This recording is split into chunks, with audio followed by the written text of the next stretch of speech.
Hello everyone, स्वागत है आप सभी का हमारे YouTube channel Indian Ayurvedic doctor में। आज की क्लास का हमारा टॉपिक है हिस्टेक्टोटोमी यानी गर्भाशय निहरण, यानी कि फीमेल के अंदर से गर्भाशय को पूर्णतया बाहर निकालना, उसे हटाना क्या कहलाता है? हिस्टेक्टोटोमी कहलाता है। सबसे पहले पढ़ते हैं इसकी डेफिनेशन। डेफिनेशन है कि गर्भाशय को शरीर से बाहर निकालने की जो प्रक्रिया होती है उसे हिस्टेक्टोटोमी कहा जाता है। इसकी दो विधियाँ होती हैं, ठीक है। पहली जो विधि होती है वो होती है एब्डोमिनल, ठीक है, और दूसरी जो होती है वो होती है वेजाइनल, ठीक है। तो सबसे पहले हम एक एक करके बात करेंगे इनके बारे में। तो सबसे पहले हम बात कर रहे हैं एब्डोमिनल हिस्टेक्टोटोमी की, कि उदर के द्वारा किस तरह से गर्भाशय को बाहर निकाला जाता है। तो वही लिखा है कि उदर से गर्भाशय को बाहर निकालने की प्रक्रिया क्या कहलाती है? एब्डोमिनल हिस्टेक्टोटोमी कहलाती है। टाइप का मतलब है कि किसके आधार पर टाइप किए गए हैं? उसके गर्भाशय और उसकी आसपास की संरचनाओं को निकालने के आधार पर उसके टाइप किए गए हैं। जैसे पहला है कि टोटल हिस्टेक्टोटोमी। इसमें क्या होता है ना कि पूरे गर्भाशय को बाहर निकाला जाता है, ठीक है, संपूर्ण गर्भाशय को बाहर निकालना। जैसे कि किन कंडीशन में करते हैं ये? हम करते हैं डिस्फंक्शनल यूट्राइन ब्लीडिंग है तब, या फिर कोई बहुत बड़ा फाइब्रॉइड है यूट्रस में तब, ट्यूबो ओवेरियन मास है तब करते हैं, या फिर एंडोमेट्राइटिस के केस में करते हैं। फिर आता है दूसरा है सब टोटल हिस्टेक्टोटोमी। ये कब करते हैं?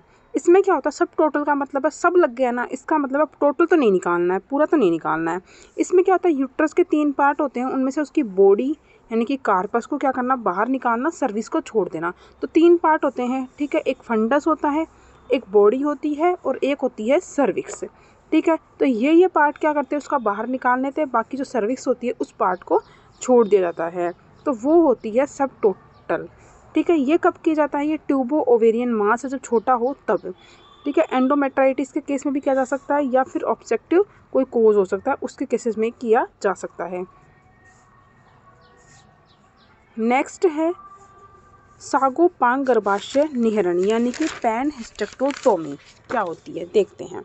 पैन हिस्टेक्टोटोमी जो होती है उसमें क्या होता है? यूट्रस को फैलोपियन ट्यूब के साथ में और ओवरी के साथ में बाहर निकाला जाता है, ठीक है। तो इसमें क्या होता है? जो यूट्रस होता है उसको फैलोपियन ट्यूब और ओवरी के साथ में बाहर निकाल लिया जाता है। इसे हिस्टेक्टोटोमी विद बाइलेटरल साल्पिंजोफेरेक्टोमी भी कहा जाता है, ओफरेक्टोमी भी कहा जाता है। यानी साल्पिंजो यानी फैलोपियन ट्यूब भी निकल रही है और ओवरी भी निकल रही है, तो हिस्टेक्टोटोमी विद बाइलेटरल साल्पिंजोफेरेक्टोमी कहा जाता है, ठीक है। यह प्रक्रिया जो होती है इसमें क्या होता है? पूर्ण गर्भाशय का निर्देश किया हो उनमें, ठीक है। अब ये किन में करवाते हैं? ये करवाते हैं उन महिलाओं में जिनके अंदर पहले गर्भाशय का निर्देश दिया गया है, पूर्व गर्भाशय का निर्देश, यानी कि उनमें बताया गया था कि आपको हिस्टेक्टोटोमी करवा लेनी चाहिए, ठीक है, उनके अंदर। और रजोनिवर्ती काल के अंदर इसका किया जाता है, यानी जब मीनोपॉज हो जाता है ना उस पीरियड में ये किया जाता है। उसके बाद आता है विस्तृत गर्भाशय का निहरण, यानी कि एक्सटेंडेड जो हिस्टेक्टोटोमी होती है वो क्या होती है? इसमें क्या होती है? पेन हिस्टेक्टोटोमी जो होती है ना उसके साथ में वेजाइना के कुछ पार्ट को भी बाहर निकाला जाता है। इसका मतलब क्या क्या हो गया? हमारी ओवरी भी निकलेगी, फैलोपियन ट्यूब भी निकलेगी और यूट्रस भी निकलेगा, और साथ में क्या निकलेगा? वेजाइना का कुछ पार्ट भी निकलेगा, ठीक है। तो इस प्रकार की हिस्टेक्टोटोमी को कहा जाता है एक्सटेंडेड हिस्टेक्टोटोमी। एक्सटेंडेड मतलब कि एक्सटेंड कर दिया हमने उसे। कहाँ तक एक्सटेंड किया? वेजाइना के कुछ पार्ट तक एक्सटेंड किया है हमने, ठीक है। पेन को एक्सटेंड कर दिया हमने, ठीक है। तो ये कुछ उसकी आसपास की संरचनाओं के आधार पर उसके टाइप थे। ये करते कब है? जब एंडोमेट्रियम कार्सिनोमा होता है तब करते हैं। इंडिकेशन यानी कि एग्ज़ाम में यही आता है, जैसे 2 नंबर। पहली बात तो ये है कि हिस्टेक्टोटोमी वैसे 10 नंबर में आने वाला कंफर्म क्वेश्चन है, ठीक है, हमेशा आता है ये क्वेश्चन, ठीक है। लेकिन अगर 2-2 नंबर के क्वेश्चन भी उठते हैं तो यही पूछते हैं कि इंडिकेशन क्या है, कॉन्ट्रा इंडिकेशन क्या है, ठीक है, कौन कौन सी 2 विधियाँ हैं, कितनी विधियों से इसे करते हैं, तो यही पूछा जाता है। तो इंडिकेशन किन में करवाते हैं? जिनमें सौम्य विकृति हो। सौम्य विकृति का मतलब ये है नई इसमें विकृति हो, बिनाइन लीजन्स हो, जैसे कि DUB में करवा दो, ठीक है, यूटेराइन फाइब्रोइड है तो करवा दो, ट्यूबो ओवेरियन मास है तो करवा दो, एंड्रोमेट्राइटिस में करवा दो, एडिनोमाइसिस है और बिनाइन ओवेरियन ट्यूमर है तो करवा दिया जाता है। उसके बाद कोई प्रकार का घातक अर्बुद है। घातक अर्बुद का मतलब होता है कि सर्विक्स के अंदर कोई प्रकार का कार्सिनोमा बन गया है, ओवरी में कार्सिनोमा है, एंडोमेट्रियम में कार्सिनोमा है, या फिर यूटेराइन कार्सिनोमा है। इन कंडीशन में क्या करवाया जाता है, ये हिस्टेरेक्टोमी करवाया जाता है। उसके बाद तीसरा है ट्रॉमेटिक कोज है कोई, जिसके कारण क्या कर रही है, हमें हिस्टेरेक्टोमी करनी पड़ रही है, जैसे कि यूटेराइन परफोरेशन हो गया है, ठीक है, या फिर सर्वाइकल में कोई टीयर हो गया उसकी वजह से, या फिर रप्चर ऑफ यूट्रस है उस कंडीशन में। फिर आता है एक ऑब्स्ट्रक्टिव कोज। ऑब्स्ट्रक्टिव कोज के अंदर क्या होता है, जैसे PPH है, ठीक है, पोस्टपार्टम हेमरेज हो रहा है तब, या फिर अपरा जो हो रही है वो गर्भाशय के चिपक गई है उस कंडीशन में, या फिर सेप्टिक अबॉर्शन की कंडीशन में। अब सबसे पहले हम एब्डोमिनल जो हिस्टेरेक्टोमी है उसके ऑपरेशन की विधि देखते हैं कि किस तरह से उस विधि से हमें क्या करना है, हिस्टेरेक्टोमी को ऑपरेट करना है, ठीक है, यानी कि किस तरह से ये विधि करनी है, पढ़ते हैं। पहला है प्री ऑपरेटिव। प्री ऑपरेटिव में क्या करना है, सबसे पहले पेशेंट आया, IV इन्फ्यूजन लगा दिया, रिंगल लैक्टेट सॉल्यूशन की ड्रिप शुरू कर दी हमने सबसे पहले। उसके बाद में एनेस्थेशिया के अंदर स्पाइनल या फिर जनरल एनेस्थेशिया हमने उसे दे दिया। पोजीशन में अब देखना है, पोजीशन दो मैटर करती है, एक तो एब्डोमिनल होती है और एक होती है वेजाइनल। दो रूट से बताई मैंने। एब्डोमिनल हिस्टेरेक्टोमी के अंदर जो पोजीशन होती है वो डोर्सल पोजीशन में होती है, ठीक है, यानी सीधा लेटाना है पीठ के बल, जबकि वेजाइनल हिस्टेरेक्टोमी में उसे लिथोटोमी पोजीशन में लिटाया जाता है, ठीक है। फिर आती है क्या, एंटीसेप्टिक ड्रेसिंग करनी है और क्या करना है, ब्लैडर को एम्प्टी करनी है। तो ये तो जो होती है ना, ये पूरा प्रोसेस जो होता है वो होता है प्री ऑपरेटिव प्रोसीजर होता है। उसके बाद आता है ऑपरेटिव प्रोसीजर, जिसके अंदर आती है एब्डोमिनल हिस्टेरेक्टोमी। उसके बाद एब्डोमिनल हिस्टेरेक्टोमी यानी कि प्रोसेस देखते हैं। इसमें क्या करना है, उधर पर एक मिड लाइन इंसिजन लगाना है, ठीक है, या तो ये उधर जो होता है उसके ऊपर क्या करना है, मिड लाइन इंसिजन लगाना है ऐसे, या तो वर्टिकल या फिर हॉरिजॉन्टल, ठीक है, या फिर लोअर ट्रांसवर्स इंसिजन लगाना है, इस तरह से क्या करना है, इंसिजन लगाना है। उसके बाद में इस इंसिजन से क्या करना है, गर्भाशय को बाहर निकालना है। किस तरह से निकालना है देखते हैं। अब इसमें क्या करना है, एक डोयन डिटेक्टर आता है। डोयन डिटेक्टर एक इंस्ट्रूमेंट का नाम है जो कि इस तरह से होता है, कुल्हाड़ी जो होती है ना उस तरह से होता है। इसको लगाते हैं और इससे क्या करते हैं, जो जो ये रेक्टस शीथ होती है ना एब्डोमिनल के ऊपर, उसको क्या कर देते हैं, एब्डोमिन के ऊपर ऐसे है, तो ये इंसिजन लगाया तो इस भित्ति को इधर और इस वाली बॉल को इधर खींचता है। तो ये डोयन डिटेक्टर लगा के हम ये दोनों जो वॉल होती है, जो रेक्टस शीथ होती है, इनको क्या करते हैं, आपस में सेपरेट करते हैं, दूर दूर करते हैं। क्लियर। अब उसके बाद में क्या करते हैं, इंटेस्टाइन दिखेगी हमें और क्या दिखेगा, हमें ओमेंटम दिखेगा। इनको क्या कर दिया हमने, पैक कर दिया। उसके बाद हमें पेल्विक ऑर्गन दिखेंगे, तो उनका क्या करेंगे, हम एग्जामिनेशन करेंगे। उसके बाद में फेलोपियन ट्यूब और ओवरी की अवस्था को देखकर निर्णय लेते हैं कि अगर फेलोपियन ट्यूब और ओवरी तक है ना कोई भी इन्फेक्शन है या जिस कोज के कारण हम कर रहे हैं वो वहाँ तक स्प्रेड नहीं हुआ है, तो हम उनको नहीं निकालेंगे। अब क्या करना है, गर्भाशय के दोनों तरफ, ठीक है, लॉन्ग आर्टरी फोर्सेप्स होता है, उसको क्या करना है, वो लगा देना है, या फिर वेलसेलम से क्लैम्प कर देते हैं। वेलसेलम जो फोर्सेप्स होता है उससे क्या करना है, क्लैम्प कर देते हैं और एक एक करके संरचना को अलग करते हैं। अब यही मैटर करता है कि संरचना किस तरह से अलग हो रही है, ध्यान से समझना।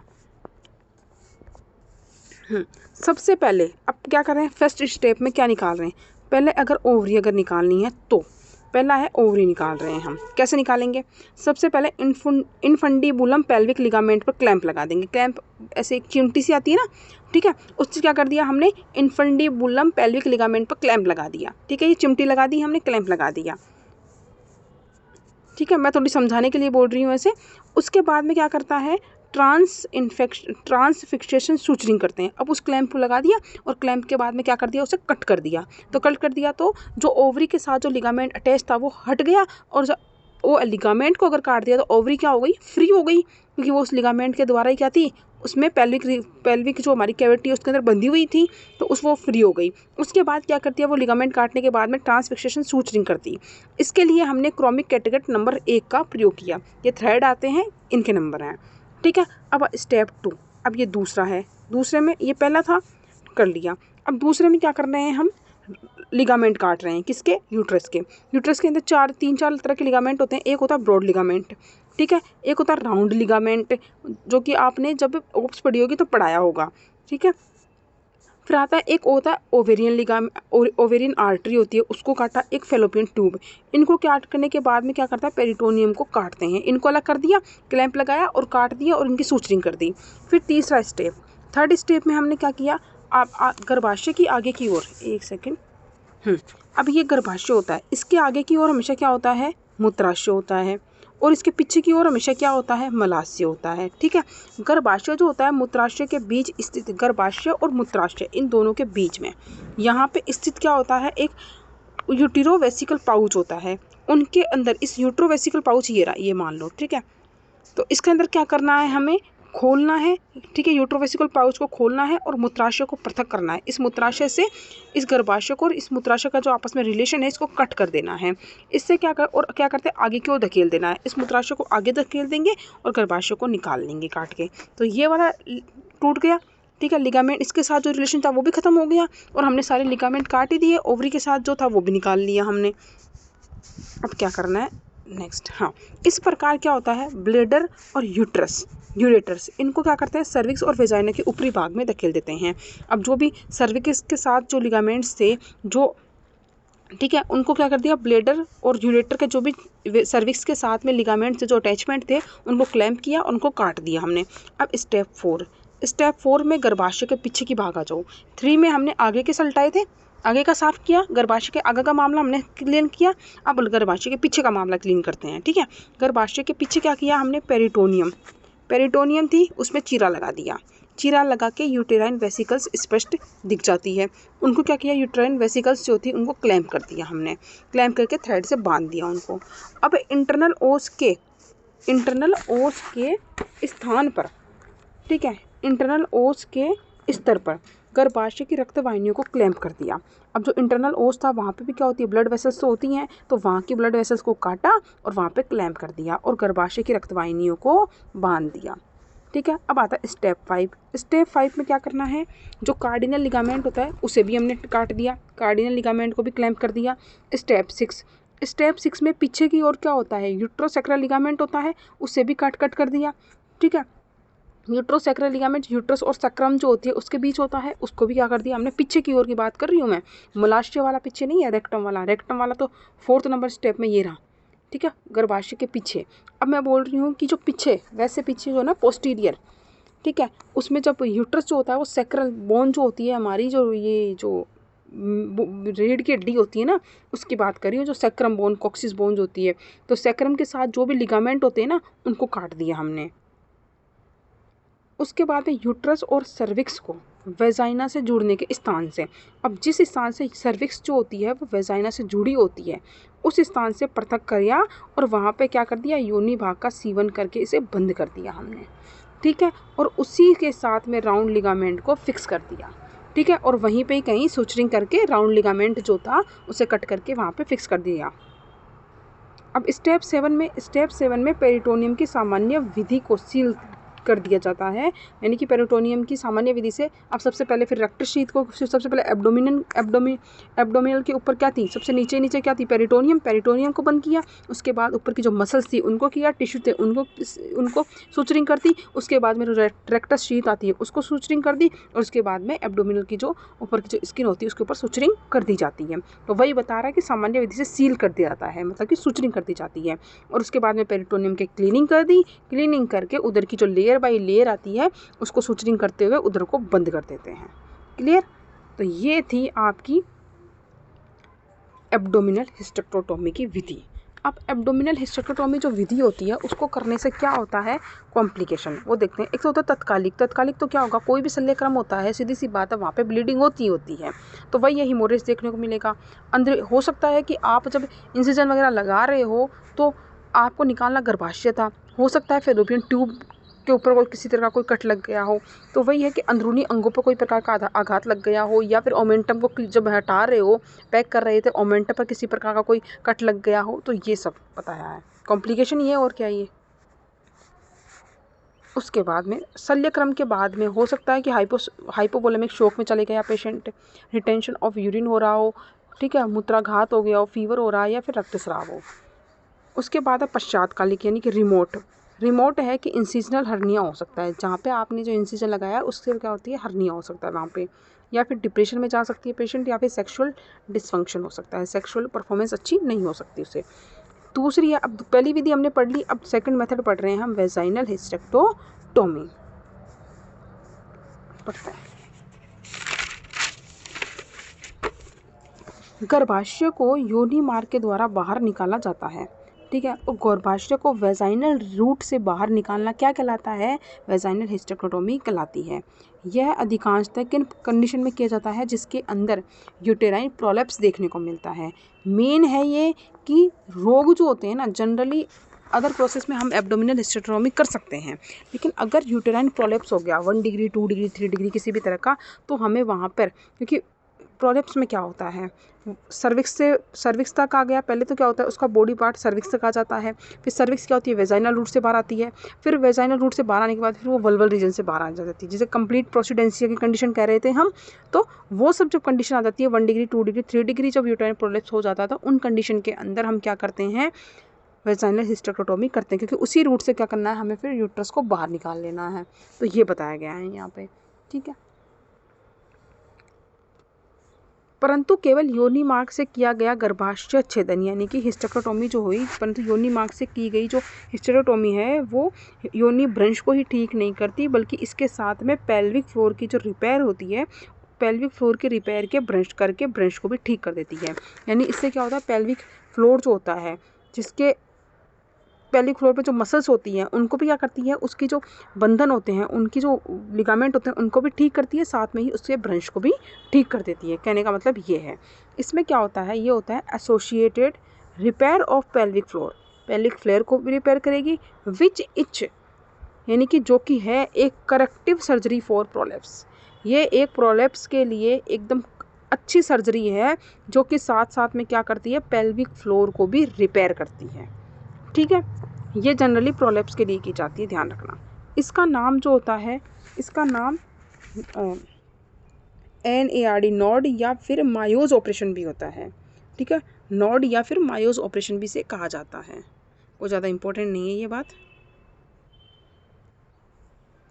बस मेन यही है कि ये प्रोलेप्स में की जाती है, बस इतना ध्यान रखना। फिर आता है इंडिकेशन करते कब हैं ये करते हैं रजोनिवर्ती स्त्री के अंदर गर्भाशय या फिर यूट्रोवेसिकल प्रोलेप्स देखने को मिलता है तब, यूट्रोवेजाइनल प्रोलेप्स देखने को मिलता है तब करते हैं, और मेनोपॉजल वुमेन में ये कर सकते हैं अपन। प्री मेनोपॉजल ग्रुप की जो स्त्रियाँ होती है उसमें एबनॉर्मल यूटेराइन ब्लीडिंग हो रही है, ठीक है, उनके अंदर कर सकते हैं, या फिर स्मॉल सबक्यूटेनियस सब म्यूकस फाइब्रोइड है, या फिर अनहेल्दी सर्विक्स है, या फिर जननांगों का ब्रंश है, तब ये कंडीशन हो तब ये हिस्टेरेक्टोमी की जाती है। जननांगों का ब्रंश ना हो किंतु एब्डोमिनल हिस्टेरेक्टोमी से यूट्रस निकालना सुरक्षित ना हो, यानी कि कंडीशन ये कहना चाहता है किसी भी तरह का यूट्राइन प्रोलेप्स तो नहीं है, लेकिन फिर भी आप मतलब कि एब्डोमिनल नहीं करके कोई बोल दे कि प्रोलेप्स तो नहीं था, तो एब्डोमिनल करनी चाहिए थी, लेकिन एब्डोमिनल वहाँ पे सही नहीं है, सुरक्षित नहीं है। अगर एब्डोमिनल से किया तो वहाँ पे कुछ ना कुछ गड़बड़ हो सकती है, कोई आसपास के ऑर्गन कर सकते हैं, या फिर उसे किसी पेशेंट को एसाइटिस है या कुछ और बीमारी है, तो उसके बाद में क्या कीजिए, अगर एब्डोमिनल कर सकते हैं लेकिन प्रोलेप्स नहीं है, तो उस कंडीशन में भी हमें वेजाइनल हिस्टेरेक्टोमी ही करनी चाहिए। तो ये एक कंडीशन बता रहा है। और योनि मार्ग से निधन किया जाता है, जैसे कि स्थूल स्त्री, जो ओबेसिटी की जो पेशेंट होती हैं उनके अंदर हमेशा वेजाइनल हिस्टेरेक्टोमी की जाती है, भले ही चाहे से वो एब्डोमिनल हिस्टेरेक्टोमी के लिए सुटेबल हो, ठीक है। फिर आता है कॉन्ट्रा इंडिकेशन, किन में ये नहीं करना चाहिए, गर्भाशय ब्रंश न हो उनके अंदर ये नहीं करनी चाहिए वेजाइनल। गर्भाशय का आकार 10 वीक से अधिक गर्भावस्था हो, गर्भाशय का आकार जिस तरह से 10 वीक की जो प्रेगनेंसी होती है ना उसमें हो जाता है ना, अगर उससे बड़ा है ना गर्भाशय का आकार, तब हमें ये नहीं करनी चाहिए।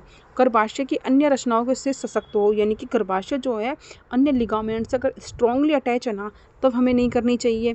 पेल्विक एंडोमेट्राइटिस हो तब नहीं करनी चाहिए, कोई ओवरी में बहुत बड़ा ट्यूमर हो तब नहीं करनी चाहिए, और बिना भ्रंश के गर्भाशय ग्रीवा का मोटा होना, यानी कि किसी भी तरह का कोई भ्रंश नहीं है, कोई प्रोलेप्स नहीं है, लेकिन गर्भाशय की ग्रीवा यानी सर्विक्स जो है वो मोटी है, तो हमें ये नहीं करना चाहिए, वहाँ पे हमें एब्डोमिनल हिस्टेरेक्टोमी ही प्रीफर करनी चाहिए, ठीक है।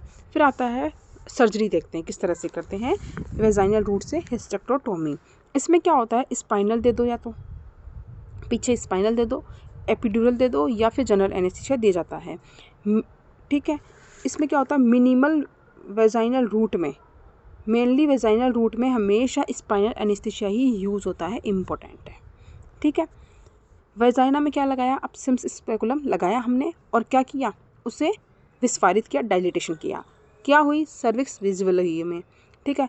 सर्विक्स इसी प्रकार से हमें दिखी, उससे क्या किया, एंटीरियर लिप को क्या किया हमने, वेलसेलम फोर्सेप्स से पकड़ा। ये तो बहुत बार हर एक शल्यक्रम में यही होती है कि सिम्स स्पेकुलम लगाना है, सर्विक्स विजुअल होगी, विजुअल होते ही हमें इसके सर्विक्स के एंटीरियर लिप को वेलसेलम फोर्सेप्स से क्या करना है, होल्ड करना है और पकड़ के क्या करना है, हमें बाहर थोड़ा सा हल्का सा खींचना है उसे, ठीक है। नीचे खींचकर सर्वाइको वेजाइनल जंक्शन पर चीरा लगाना है। सर्विक्स और वेजाइना के जंक्शन पे हमें एक इंसिजन लगाना है। क्लियर। नेक्स्ट, उसके बाद क्या करना है, वेजाइना के सामने की ओर पेरिटोनियम को, अब वेजाइना के सामने क्या होती है, पेरिटोनियम, उससे अलग करने के लिए यूट्रोवेसिकल पाउच में ट्रांसवर्स इंसिजन लगाना है। यूट्रोवेसिकल पाउच जो होता है उसमें ट्रांसवर्स इंसिजन लगाया और मूत्राशय को लैंडोन्स रिट्रैक्टर, वही डायन रिट्रैक्टर की तरह ही होता है एक, तो लैंडोन्स जो रिट्रैक्टर है उससे आगे की ओर खींच लेना है, ठीक है। मूत्राशय को आगे की ओर खींच लेना है और जो भी लिगामेंट होंगे वो कट कर देंगे यूट्रोवेसिकल पाउच में ट्रांसवर्स चीरा लगा के। उसके बाद में क्या करना है, पीछे की ओर जो पाउच ऑफ डगलस होता है, आगे की ओर यूट्रोवेसिकल पाउच है, पीछे की ओर क्या है, ये पाउच ऑफ डगलस है, आगे की ओर मूत्राशय है, पीछे की ओर रेक्टम है, ठीक है। तो वही बताया हुआ है ये, और पीछे की ओर जो पाउच ऑफ डगलस है उसके अंदर भी ट्रांसवर्स इंसिजन लगाना है और मूलाशय को पृथक कर लेंगे। और दोनों पार्श्व यानी जो दोनों लेटरल साइड रह गई अभी हमारी और पीछे का पार्ट रह गया, उससे क्या करना है, जो कि कौन सा लिगामेंट है ये, मैक्रोडेट्स लिगामेंट जो है ये, ठीक है। तो ये जो मैक्रोडेट्स लिगामेंट है उससे, और यूट्रोसैक्रल लिगामेंट, ठीक है, मेनली ये ध्यान रखना, दोनों पार्श्व में और पीछे की ओर ये यूट्रोसैक्रल लिगामेंट को और डिसेंडिंग सर्वाइकल जो आर्टरी है उस पर क्या करना है, यानी कि सर्वाइकल आर्टरी पे और यूट्रोसैक्रल लिगामेंट पे, इन दो पे मेनली क्या करना है, क्लैंप लगाना है और कट करना है, और क्रोमिक कैटकट नंबर 1 से क्या करना है, ट्रांसफिक्शन करके उसे बांध देना है। और इस प्रकार यही पूरा प्रोसेस क्या करना है, एक साइड के लेटरल पार्ट में किया हमने, ये दूसरे साइड के लेटरल पार्ट में भी यही करना है। अब क्या करना है, सेकंड क्लैंप का लगाएंगे, पहला क्लैंप लगा लिया हमने, सेकंड क्लैंप का यूटेराइन वेसिकल्स जो होती हैं उन पर लगाना है। अब सेकंड क्लैंप क्या लगाया, यूटेराइन की जो आर्टरी वगैरह जा रही थी ना, वेसल्स जा रही है, उनके ऊपर लगाना है और क्रोमिक कैटकट नंबर 1 से क्या करना है, हमें ट्रांसफिक्सेशन कर देना है, ठीक है। थर्ड क्लैंप कहाँ लगाना है, थर्ड क्लैंप लगाना है हमें ब्रॉड लिगामेंट पे, राउंड लिगामेंट पे, फैलोपियन ट्यूब पे, ओवेरियन लिगामेंट पे, ठीक है। उस पर लगाया, बांधा और कट कर दिया। इसके बाद में गर्भाशय पूरी तरह से अलग हो जाता है। तो हमने किया क्या है, सबसे पहले हमने पेरिटोनियम से अलग किया, दूसरी बार हमने क्या किया, पाउच ऑफ डगलस से अलग किया, तीसरी बार और उसको मूलाशय से अलग किया, तीसरी बार हमने क्या किया, मूत्राशय से अलग करने के लिए यूट्रोवेसिकल पाउच में से क्या किया, इंसिजन लगाया। फिर क्या किया हमने, पार्श्व में यानी कि दोनों साइड लेटरल साइड के अंदर क्या थे, यूट्रोसैक्रल लिगामेंट थे और आर्टरी थी, सर्वाइकल आर्टरी जो थी उनको क्लैंप किया। उसके बाद में हमने ब्रॉड लिगामेंट, राउंड लिगामेंट और हमने ओवेरियन आर्टरी जो आ रही है या फिर फैलोपियन ट्यूब है, ओवेरियन लिगामेंट है, इन सबको क्या कर दिया, हमने कट किया। उसके बाद फिर नेक्स्ट हमने किया, यूटेराइन वेसिकल्स जो थे उनके ऊपर क्लैंप लगाया, ठीक है। सीक्वेंस आप किसी भी तरह से रख सकते हो, उनका ये नहीं है कि सीक्वेंस जैसे मैंने लिखा है वैसे ही करो, लेकिन ये है कि लिखनी सारी बात है, ठीक है। ऐसे नहीं एक भी पॉइंट छोड़ना मत कि पेरिटोनियम को अलग कर दिया, राउंड लिगामेंट को छोड़ के आगे राउंड लिगामेंट को कट नहीं किया, ऐसा नहीं है। तो पहले आप राउंड लिगामेंट भी काट सकते हो और उसके बाद में भी आप पाउच ऑफ डगलस भी कर सकते हो। ऐसा नहीं कि मैंने दूसरे नंबर पर पाउच ऑफ डगलस को कट करना है तो वो लिख दिया तो पहले वही होगा, नहीं, अपनी सुविधा के अकॉर्डिंग याद करना बस, लेकिन याद अच्छे से करना, ठीक है। अब क्या है, उसके बाद हो गया गर्भाशय पृथक हो गया, निकल जाएगा। अब क्या किया, पेरिटोनियम की सूचरिंग कर दी, सूचरिंग करने के बाद वेजाइना को ट्रांसवर्स सूचनिंग से सिल दिया और वेजाइना की पैकिंग कर दी, बस हो गया। तो ये थी वेजाइनल हिस्टेरेक्टोमी। क्लियर। अब पढ़ते हैं वेजाइनल हिस्टेरेक्टोमी के कॉम्प्लिकेशन। कॉम्प्लिकेशन में इमीडिएट में तो ये होगा कि पेल्विक एब्सेस बन जाएगी, या फिर ये पल्मोनरी एम्बोलिज्म बन जाएगा, या फिर जो वल्वल रीजन जो होता है ना उस पर सेलुलाइटिस यानी इन्फ्लामेशन हो जाता है। लेट में ये होगा कि वल्वल जो था वो प्रोलेप्स हो सकता है, ठीक है, मतलब लेट कॉम्प्लिकेशन में ही है, क्योंकि किसी भी तरह का कोई लिगामेंट तो अब रहा नहीं है जो कि उस मतलब अब क्या होता है, लूजनिंग हो जाएगी ना लिगामेंट की, इस वजह से होता है ये कॉम्प्लिकेशन के रूप में। उधर ही है। अब देखते हैं एब्डोमिनल हिस्टेरेक्टोमी और जो वेजाइनल हिस्टेरेक्टोमी थी उनमें डिफरेंस देखते हैं एक बार, ठीक है। तो सबसे पहले इंडिकेशन है कि किन में करवाना था। तो एब्डोमिनल तो हर तरह से करवा सकते हैं, सब में करवा सकते हैं, लेकिन वेजाइनल मैंने स्पेशली बताई थी, तो योनि भ्रंश में और स्थूल स्त्री के अंदर करवाते हैं, क्योंकि स्थूल इसमें क्या नहीं कर सकते हम, ओबेस स्त्री में हम क्या नहीं कर सकते, एब्डोमिनल वाली नहीं कर सकते, इसलिए हम उसमें क्या करवाते हैं, वेजाइनल प्रीफर करते हैं। ठीक है। एनेस्थेशिया इसमें तो किसी भी तरह का दे सकते हैं, चाहे वो जनरल हो, एपिड्यूरल हो, स्पाइनल है, लेकिन इसमें ओनली है ना स्पाइनल एनेस्थीसिया स्पेशली दी जाता है, लेकिन इसमें भी हम जनरल और एपिड्यूरल दे सकते हैं। कॉम्प्लिकेशन जो होता है उसमें अगर देखते हैं तो इसमें जो होता है हीमोरेज कम देखने को मिलता है, किसमें, एब्डोमिनल में ब्लीडिंग कम होती है और सेकेंडरी हीमोरेज भी कम देखने को मिलता है। लेकिन अगर इसमें बात करते हैं वेजाइनल में, तो रक्तस्राव अधिक होगा और सेकेंडरी हीमोरेज भी आफ्टर जो हो जाती है ना सर्जरी, उसके बाद में सेकेंडरी हीमोरेज ज़्यादा होता है। मूत्रमार्ग के संक्रमण आदि की बात करते हैं तो इसमें क्या होता है, मूत्रमार्ग का संक्रमण किसी भी तरह का होगा नहीं तो कम होंगे, नाड़ी व्रण बनने की संभावना भी क्या होगी, कम होगी। लेकिन इसमें क्या होगा, वेजाइनल में मूत्रमार्ग के संक्रमण यानी कि यूटीआई होने के चांसेस अधिक होते हैं और साइनस बनने के चांसेस भी अधिक होते हैं। ठीक है। किसी भी तरह का कोई डाइजेस्टिव सिस्टम से लक्षण देखते हैं तो इसमें क्या होगा, डाइजेस्टिव सिस्टम में एब्डोमिनल का किया है तो सीधी सी बात है, एब्डोमिनल का किया है तो कोई ना कोई दिक्कत तो आएगी, पेट की दिक्कत आएगी, तो आदमान हो जाएगा या फिर आंत्र जो होगी वो कार्य नहीं कर पाएगी। और इसमें क्या होगा, इस तरह से कोई रिलेशन नहीं आता, क्योंकि एब्डोमिन का तो रूट ही नहीं था, वो वेजाइनल रूट से किया है, तो इस तरह का कोई प्राय इसमें कोई प्रभाव नहीं पड़ता पाचन संस्थान के लक्षणों पर। उसके बाद है जनन संस्थान, पाचन संस्थान है, दिखा नहीं मुझे, हाँ पाचन संस्थान में क्या होगा, इसमें क्या होता है, एब्डोमिनल वाली के अंदर मलाशय जो होता है, रेक्टम जो होता है, उससे क्षति कम होती है। लंग्स और रक्त वहन संबंधित उपद्रव इसमें अधिक हो सकते हैं, तो लंग्स के और आदि जो सर्कुलेटरी सिस्टम के जो भी उपद्रव होते हैं, कॉम्प्लिकेशन होते हैं, वो ज़्यादा देखने को मिलते हैं। इसमें क्या होती है, मलाशय को क्षति अधिक होती है। ठीक है, इसमें होती है क्योंकि हमने क्या किया था, इसके अंदर क्लैंप लगाया था और एक वेजाइनल रूट से कर रहे हैं, तो मलाशय को क्या किया हमने, प्रत्येक रेक्टम को हमने पीछे किया, धकेल दिया। ठीक है, तो इसमें क्या था, अधिक हो सकती है। और इसमें क्या होता है, लंग्स के और जो ये सर्कुलेटरी सिस्टम के उपद्रव होते हैं वो कम देखने को मिलते हैं, किसमें, वेजाइनल में। क्लियर। तो ये थी हिस्टेक्टोटोमी। ठीक है आज के लिए, ओके।